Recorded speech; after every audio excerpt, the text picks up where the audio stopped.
To celebrate new Lotto, there's a £10 million jackpot this Saturday, and there'll be 1,000 winners of £20,000 in our new raffle. I got me ticket, don't wanna miss it. Singing, oh, I could do one day. New Lotto. Get your ticket now. Lotto's now £2. Games, rules and procedures apply. For more details on the game changers, go to nationallottery.co.uk. Players must be 16 or over.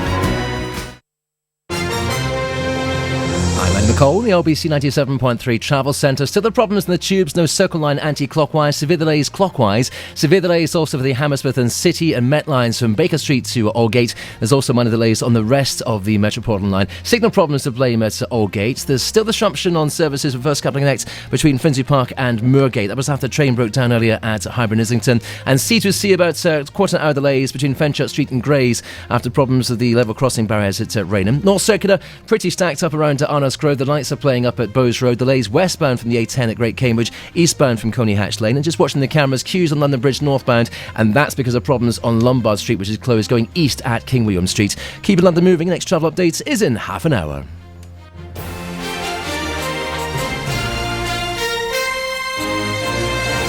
LBC 97.3. Call 0845 6060 973. Text 84850. Tweet at LBC 973. This is London's biggest conversation with Nick Ferrari at breakfast. Good morning to you. 5 minutes after 9 on Friday the 4th of October. Acutely aware that we've talked a lot about politics this week and had a lot of political leaders, and we're serving up another prominent leader in just a second. Let me tell you what else, just briefly, is coming up in this hour before you think, oh no, Nick, not more conversation about bread makers and Boris wearing his glasses. No, later in the hour we will explore the joy of books, as it is shown that tragically the number of children reading books is dropping, and children see reading as embarrassing. Fewer and fewer youngsters picking up a book for fun. I'll ask you, I might actually ask my guest, I'll give him a warning now, what was the book that unlocked the great world of reading? And if you've never tried it, get your children to try a book. It's the best movie, it's the best theatre, it's the best telly they'll ever not see, effectively. Books are fantastic. We'll explore the joy of reading, and we'll come to this story, and I'm only going to say it once in this setup for the story. This big game between Tottenham and West Ham, the police, the FA moving in, the ability to chant or not chant the word yid. Yes, the Y word, that's coming up later in the show. But I talked about political leaders, and we've had some prominent ones through this week. Boris Johnson, the Prime Minister, the Deputy Prime Minister, and with us now today is the leader of UKIP, Nigel Farage. I know many of you enjoy listening to Mr. Farage. I have to, before I put the calls, and that's the idea, of course, that Nigel here to take your calls, answer your questions. I'm going to start, if I may, Nigel Farage, if you'll let me, actually, with a question from me. We've come to the end of the party conference season, your own and the other main parties. 2 or 3 weeks of all sorts of promises and pledges. What do you take from where the parties find themselves? And good morning. Good morning. Overall, no change, I would say. I mean, pretty clearly, Miliband was moving to the left, or seemed to move to the left, with this populist idea about energy prices, which I found a bit rich, from the Energy Secretary himself, who did more to put up fuel bills than anybody. Cameron has done a sort of 180-degree turnaround from everything he said since 2005. He's got this new Australian advisor, Linton Crosby, the didgeridoo from Downing Street. And so suddenly Cameron's pretending that he's a tough right-wing Tory, and it doesn't sort of quite work. Nick Clegg had quite a good conference, given that the Lib Dems are struggling in the polls, but his own leadership appears to be quite solid.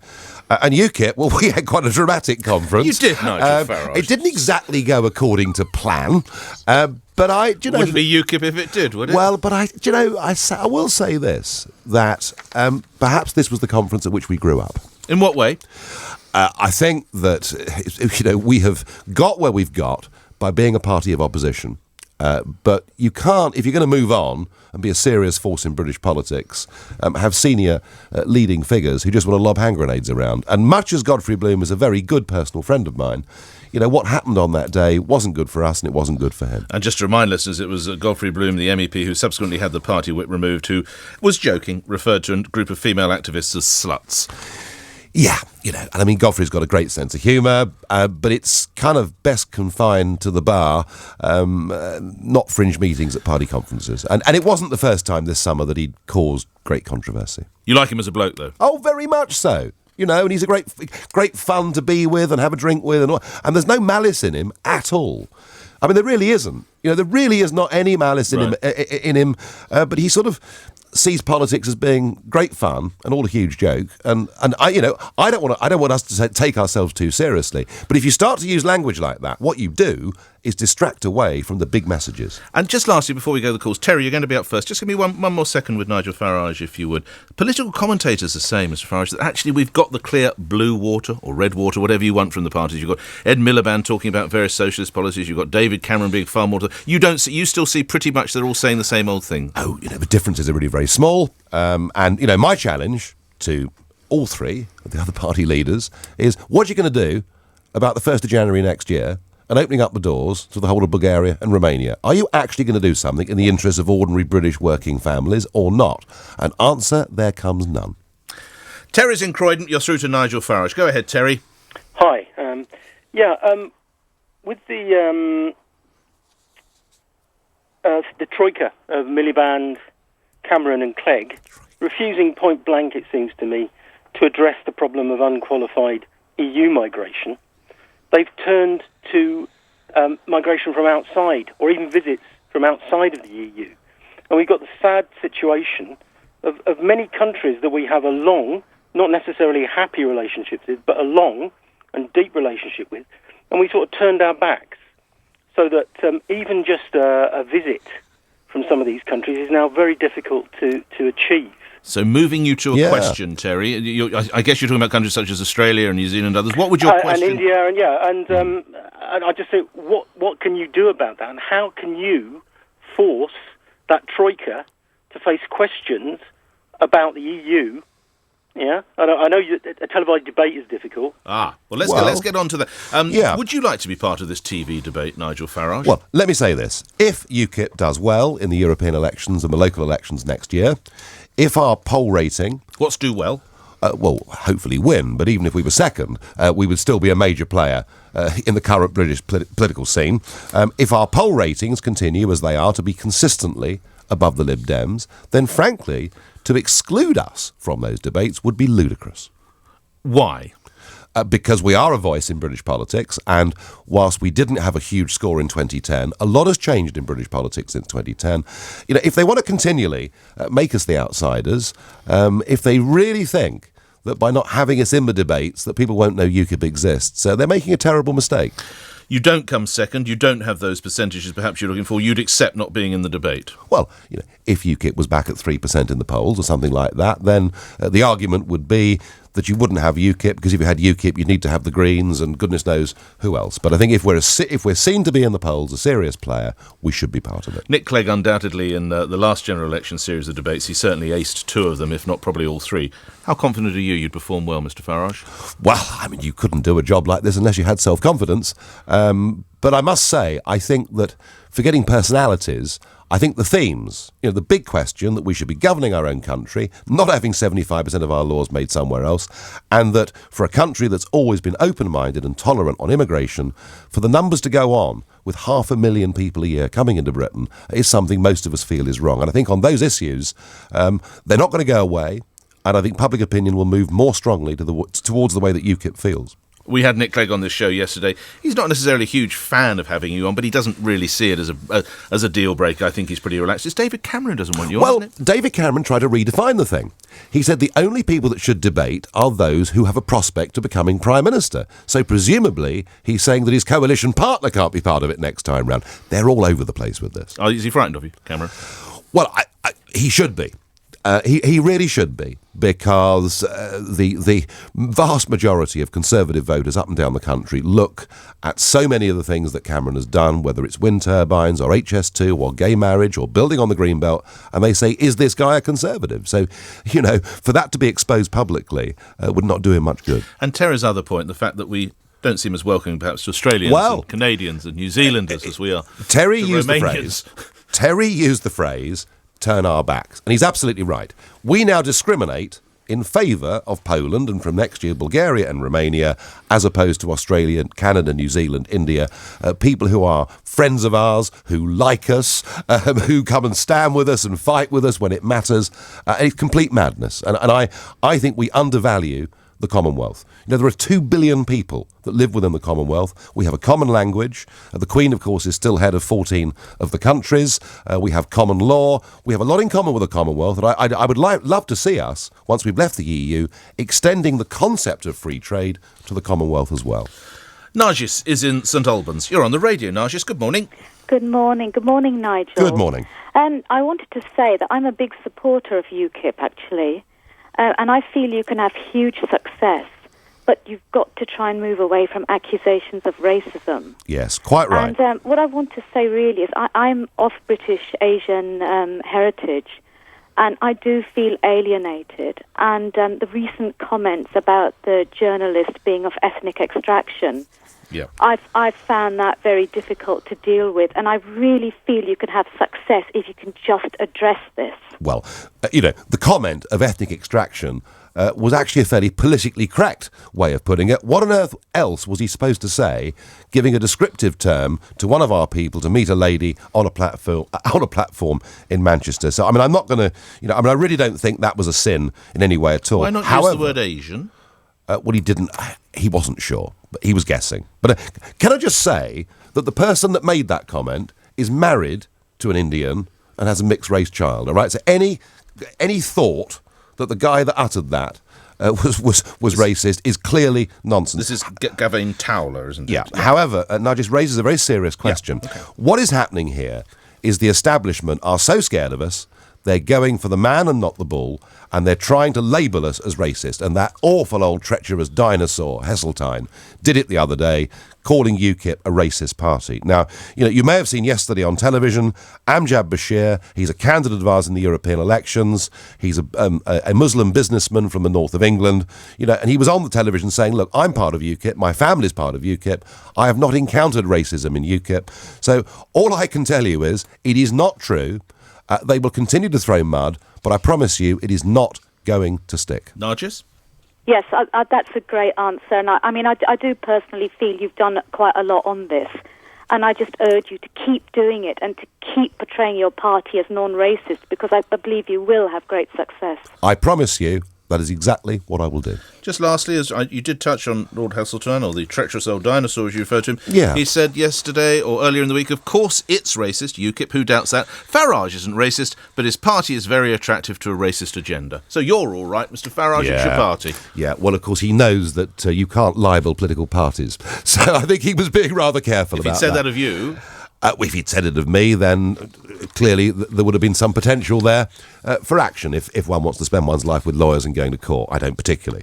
But Heseltine does this, and he's been doing it for years. He is, of course, one of the greatest cheerleaders for Britain being part of the European project. He was desperate for us to join the Euro, and the sooner Mr Cameron puts him out to grass, the better, in my view. And just to close this field down, we've not spoken for a couple of weeks. Since we last chatted, there was this report of you marching through Sussex singing Hitler Youth songs. Yeah. Dulwich College. That was a grave exaggeration. I was at Dulwich College in the 1970s, and I was really, at times, I have to be honest, quite difficult, argumentative. I find that extraordinary. Yeah, honestly, as a teenager.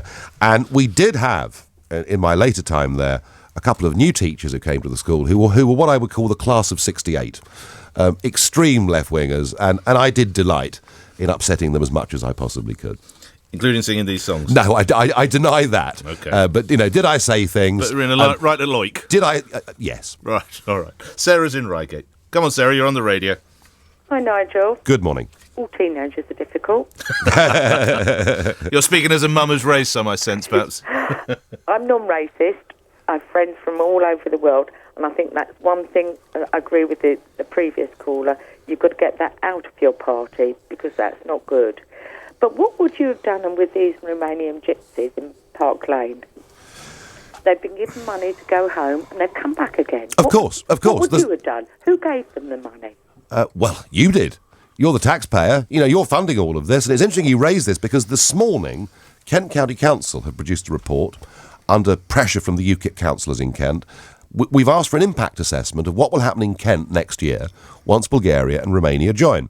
And Kent County Council's estimate is that 8,000 to 9,000 Romanians and Bulgarians will settle in Kent over the next couple of years, and that it will cost taxpayers in Kent at least £3 million a year extra. And that's just Kent, we're talking about. And the leader of Kent County Council, who is a Conservative, is quite rightly calling on Cameron, why don't we do a national impact assessment of what the financial cost and perhaps social cost will be? Look, the what answer would to you have this done is, with the Romanians in the parks is coming specifically to Sarah's point.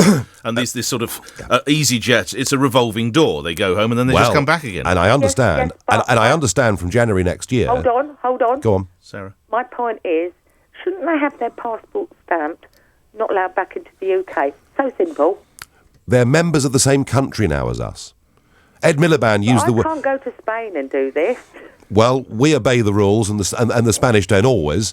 But who paid them the money to go home? Local authorities. Well, we did. I mean, it's paid for effectively out of council tax. Out of council tax, effectively. Let Mr. Farage, Sarah, back to you. Let Mr. Farage just explore some points. Let's get to the nub of this. You know, whether it's Romanian gypsies in Park Lane, whether it's somebody from any other part of Eastern Europe who comes here and commits a crime, you know, there's no point sending them back because they can come back again. And what we've done is we've effectively, through political union, these people are now effectively the same nationality as us. And I think that's wrong, and that's a mistake. And what we should do is we should have a sensible immigration policy where if people want to come and work here, we give them work permits, but we don't extend the social security system to them. And certainly if they commit crimes, we say, off you go and you can't come back. How do we make sure they don't come back? Just get on a plane and return. Very easy. We leave the European Union and we take back our... It's the only thing we can do. No, I'm saying we can't do anything now. We can't print their passport. Stamp. No. There is nothing we can do. And the worry is this. There are between 4 and 5 million of the Roma gypsy communities living in Romania and Bulgaria. They are completely excluded from normal life. They haven't got jobs. They live in, and I visited their camps, they live in appalling conditions. And you can hardly blame them for wanting to better their lives. But there comes a point at which we have to say, we can't allow this. We've got to put the interests of our own communities first. All right. Sarah, thank you. I know you've more to say, but I must move on. I must feed in some of the emails and texts that are coming in. This one comes from Pierre in Kent. Was the Daily Mail right to say what they did about Miliband's father? There we are. Someone else coming to this country to build a better life. That was Ed Miliband's late dad, Ralph. First point is that Ed Miliband talks about his father a lot in his speeches as being his inspiration. You know, if you put your family out there on the front, then don't be surprised if they get written about and talked about and criticised. However, the Mail saying that he hated this country. I had a furious debate with Tony Benn over a cup of tea a couple of years ago. And Ben said to me, Nigel, you must understand, I'm a Republican, yes, but I'm also a patriot. And that made me think. That made me think a lot, because I'd been brought up to believe that if you were patriotic, you believed in the Queen or the King and you know, the Church of England and all of those things. And Ben made me realise that actually you can love a country and feel part of a country, but want to fundamentally change it. So I think the Mail were quite absolutely fair of the Mail to write about his father, given how much he's talked about him. But that particular phrase, I think, was a mistake. The headline was wrong. Yeah, the headline was wrong. OK. Subsequently, Ed Miliband has told the newspaper proprietor, Lord Rothermere, he needs to take a long, hard look at the way his papers are being run. Well, I mean, newspapers, like any businesses or like any of us in our lives, will make mistakes. But there is no question that over the course of the last decade or so, the Daily Mail have got a lot more right than they've got wrong. It is a massively successful newspaper. This they got wrong. The proprietor has apologised for it overnight. What I would hate to see is the fact the Mail got this wrong be used in a few weeks' time as an excuse for... Well, it's next Wednesday. For ratcheting up. Yeah. Where do you stand on that, Nigel Farage, regulation of the press? I believe in a free press. I don't think we need more law. Take the hacking case. You know, what happened was wrong. No question about that. But actually, given the laws that exist already, people who are involved in that, and I'm one of them, we've got legal redress. I think if you put a state regulator in the middle, it'll be costly, bureaucratic, and I think not just for the national press, but for local newspapers around the country, I think they'll be scared to print anything. So I do not want state regulation. Lastly, if someone went after your dad in a similar way, how would you defend him? Well, I'd be very upset and very angry, as Ed Miliband was. But, you know, what I don't do, Nick, is I'm not photographed with my children or my wife or my dad. I never talk about them in my speeches, and I regard my family as not being fair game. Greg is in Stanford in Essex. You're on the radio, Greg. Yes, good morning to you both and to everybody. Good morning. I am of a Polish origin, and I'm listening to LBC constantly. I'm first-time caller, so I'm a little bit nervous. You're doing a great job. Just move to your question, sir. Thank you. Not as much I would like to ask a question, but also comment a little bit of what Mr. Farage just said a minute ago about the immigration from Canada and Australia, how they were bravely, how you connected to them as a Commonwealth, and how fantastically they were helping and fighting. And at the same sentence, you have also Mr. Farage commented that it's actually preferred than the Poles or other nations from Europe. Just to remind you that I'm actually very rarely can see Canadian or Australian or New Zealand monuments from Second World War, where there is a lot of them from Polish origin, military service that was fighting. Okay, the important role that Polish people, Polish soldiers, and indeed airmen as well played. Greg, stay on the line, Mr. Farage. Yes, they did. You're absolutely right. And in fact, after 1945, we did allow a significant number of Polish people to stay in this country, and that was our means of saying thank you. So I accept that point. And look, can I just say this? I'm not anti-Poland or anti-Polish people. In fact, many of the Poles that have come to Britain have worked damned hard and done well. No question about that. My problem, Greg, is this, that when we opened the door to Poland and the other countries in 2004, the government told us it would lead to an extra 13,000 a year, okay? 800,000 came in the first 2 years. So it is a question of numbers, and we now find young British people, and in particular the figures are showing many members of the ethnic minorities, established ethnic minorities in Britain, in that young age bracket, cannot get work and find themselves now effectively discriminated against in their own country, and that is the problem. Greg, thank you. Another text here. This comes from Dippy in Ealing. Would my daughters be allowed to wear the veil if they went to school under UKIP? No. I think we've really reached I'm pleased that at last we're having a public debate on this. I mean, I don't think the French and Belgians have got this right. I don't think you can tell people what to wear walking down Oxford Street. I really don't, or in a public park. But I do think when it comes to being at school, or when it comes to being in an airport, or when it comes to going into a bank, we have to have a set of rules that applies equally and evenly to everybody. And I, one of the biggest concerns I have for British society going forward is I want it to be integrated, not separated.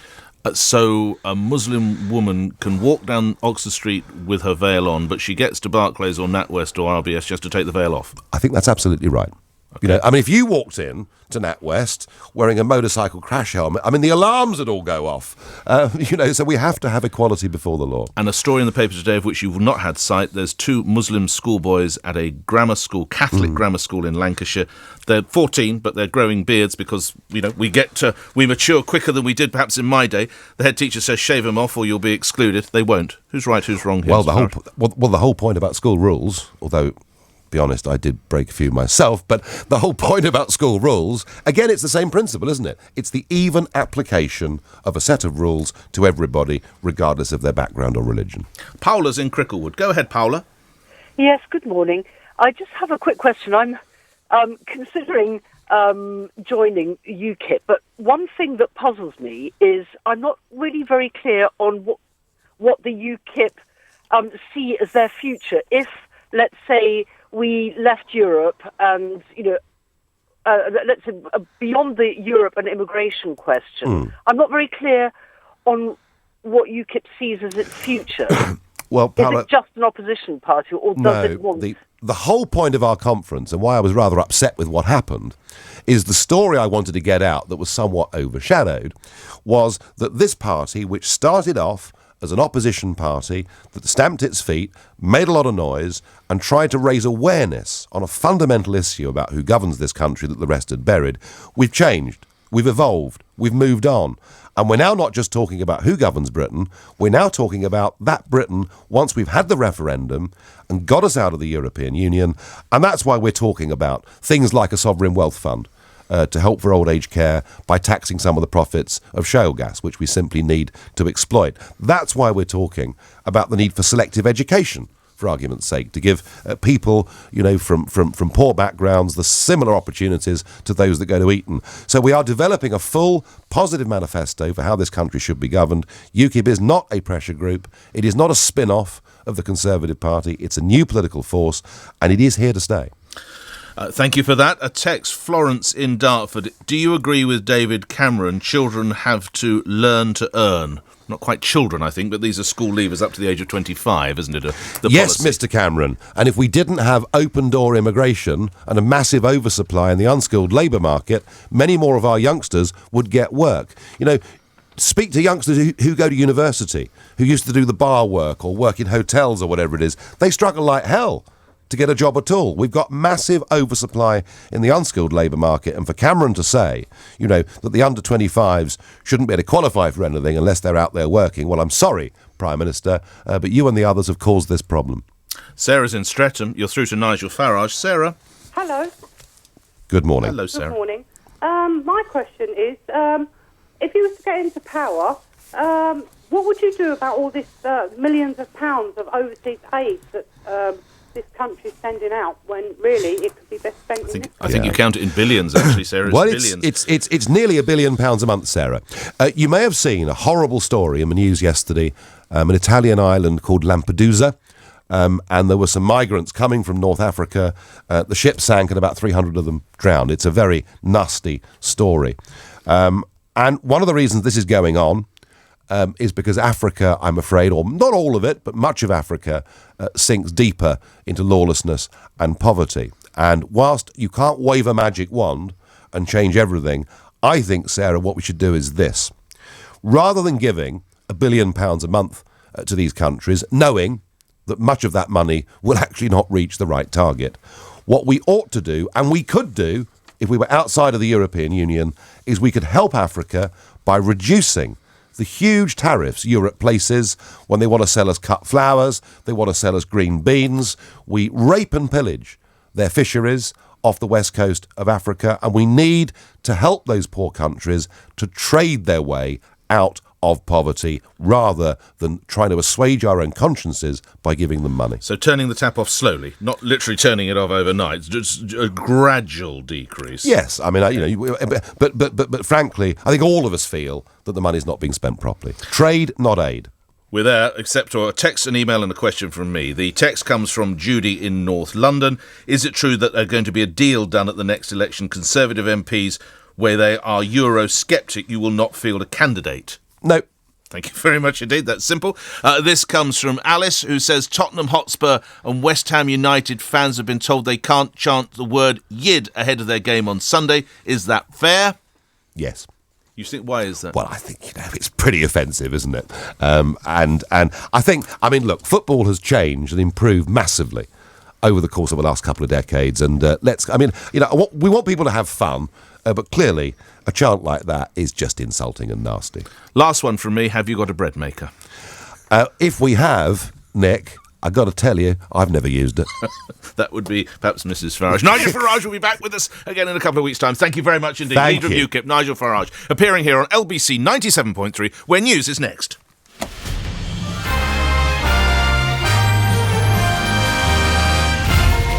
Max Clifford has arrived at Southwark Crown Court to enter pleas on charges of indecent assault on